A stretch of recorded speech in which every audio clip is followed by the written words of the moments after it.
Have you ever felt like you are running up a down escalator? You run faster, you sweat more, you give every ounce of your energy. But when you look up, you are in the exact same spot you were a year ago.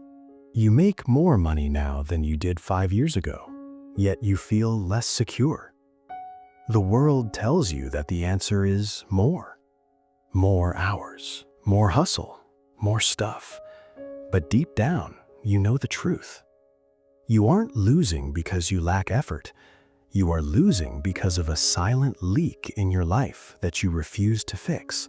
What if I told you that the reason you are stuck isn't because you aren't working hard enough? It's because you are building the wrong thing. Once upon a time, in a city of blinding lights and endless noise, lived a man named Julian. Julian was the guy everyone envied. He was 30 years old, a senior architect, and he looked the part. He drove a black German sedan, he wore tailored jackets, he ordered the expensive scotch without looking at the price. But the inside of Julian's life was a house of cards. Every month he played a terrifying game. He moved money from one credit card to pay off another. He prayed his bonus would come in time to cover the rent. He worked 14 hours a day, not to build a future, but to pay for the past. He told himself, I just need one big break. But the break never came. Just more bills, more pressure, more exhaustion. He was a high-performance engine running with no oil. The breakdown happened on a quiet Thursday. Julian was standing at a gas station pump. He inserted his card. Declined. He tried again. Declined. He looked around, terrified that someone would see.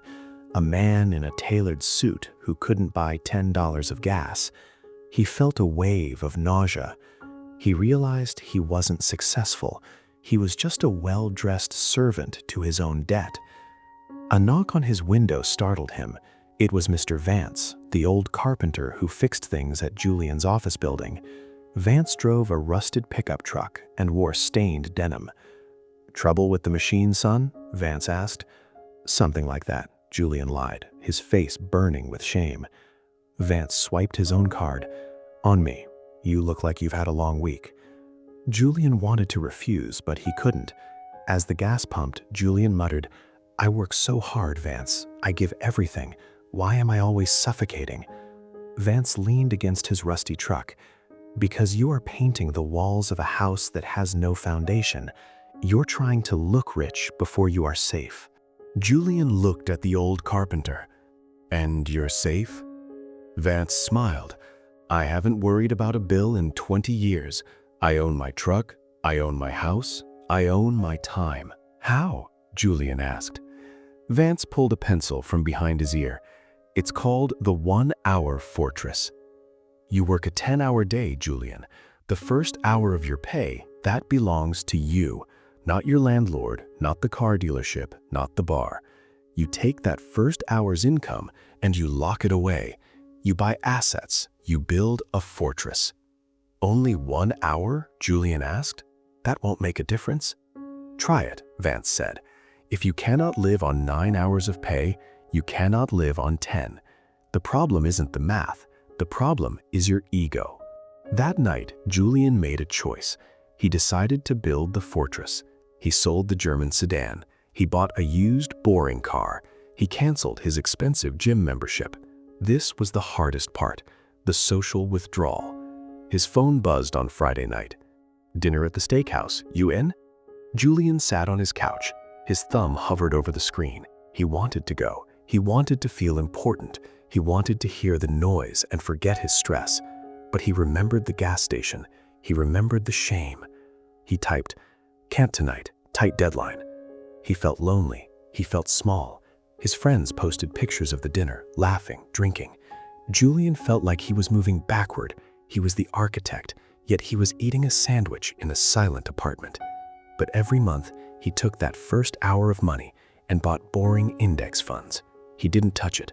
He watched the numbers grow, slowly, painfully slowly. 3 years passed. The economy turned cold. A recession hit the construction industry. Julian's firm called an emergency meeting. The partners looked pale. They announced a 40% staff reduction. Panic swept the room. Julian's colleague, a man who drove an even nicer car than Julian used to, started crying. "I have a mortgage," he sobbed. "I have 2 car payments. I can't lose this job." Then they called Julian's name. He was being let go. In the old days, this would have destroyed him. He would have begged. He would have collapsed. But today, Julian sat there. He felt his heart rate stay steadied. He did the math in his head. Thanks to the 1-hour fortress, he had 2 years of living expenses saved. He had investments paying him a small income. He stood up, shook the partner's hand, and said, "I understand. Thank you for the opportunity." He walked out of the office. He looked at the panic around him, and he realized he wasn't part of it anymore. He was bulletproof.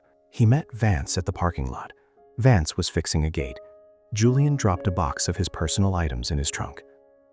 "I got fired today, Vance," Julian said. Vance stopped working. He looked at Julian's face. He didn't see fear. He saw peace. "Are you okay?" Vance asked. Julian smiled, a real smile. "I'm better than okay. I'm free. I'm going to start my own small studio. I can afford to wait for the right clients." Vance nodded. "You built the foundation. Now you can build the castle." Julian drove away in his used car, feeling richer than he ever did in the luxury sedan. He understood the secret. Wealth isn't the noise you make. Wealth is the silence you keep. Julian didn't become a billionaire, but he became the master of his own fate. My friends, here is the lesson. You can feed your ego, or you can feed your family's future. You cannot do both. The world screams at you to give everything you have to impress people who don't care. It wants you to run on the treadmill until you collapse. But true discipline is the ability to say no to the shiny things today, so you can say yes to freedom tomorrow. The difference between the successful and the stuck is not talent.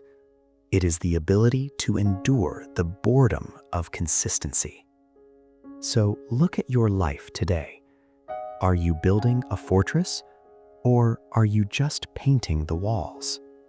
Start with 1 hour. Start with 1 coin. Start today.